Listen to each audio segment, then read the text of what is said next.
Senator Bernie Sanders today said he's sickened that the congressional baseball gunman was a campaign volunteer for his presidential campaign. Violence of any kind is unacceptable in our society, and I condemn this action in the strongest possible terms. Real change can only come about through nonviolent action, and anything else runs counter to our most deeply held American values. Joining me now, co-host of The Five, Kimberly Guilfoyle, former prosecutor, attorney. Great to have you with us. Lovely to be here. Let's start with this shooting. You heard Bernie Sanders trying to distance himself from the effective rhetoric upon the left. But time after time after time, it is the left's rhetoric that is driving this kind of violence, whether it be physical violence or whether it be the violence of an assault on a president, an administration, and I think the ignorant promise that they're going to continue it through 2018. They're supposed to be an opposition party and not a party of destruction. Well, it's been a party of destruction. It started out that way during the campaign. We saw this, and now it's just continued to boil over. The level of vitriol, the incendiary, and rhetoric, all of it disturbing. During the campaign and continuing now, full-on, attack against this president, against the presidency, and against anybody that would support him. And it's sad because the people that are supposed to be the ones that are embracing freedom of speech and of political thought and process and discourse are the ones, the alt-left, that are being discriminatory on their face. They don't want to hear from anyone else. They want to silence you on college campuses.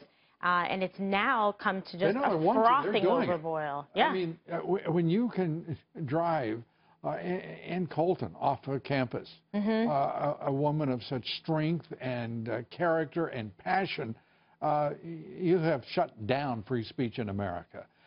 When you have the third highest ranking Republican in critical condition in a hospital in Washington, D.C., fighting for his life tonight because of the actions of a madman who was driven by politics, his social media talking about killing Republicans, killing the president, and no one apparently took the time or the interest to report those postings.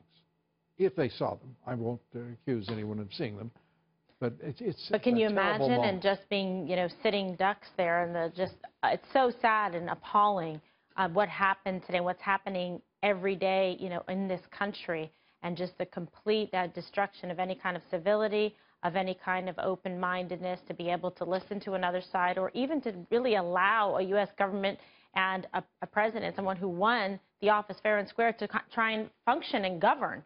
That's part of the bigger picture here. I think some of that picture too includes dashed beliefs, amongst them that the Obama administration had succeeded in destroying the passion for this country, the patriotism that absolutely revels in the values of exceptionalism and the greatness of this country and its citizens.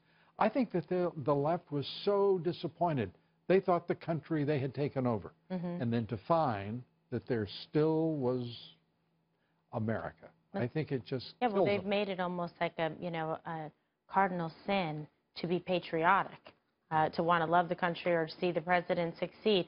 I mean, today, just a takeaway is it was good that both sides came together. How long will that last? With saying, oh, we're a team, attack against one is an attack against all. Good thing, yes, that Bernie Sanders came out, but you can only imagine the alternative if this was another way and it was a Trump supporter campaign volunteer, how the reaction would have been.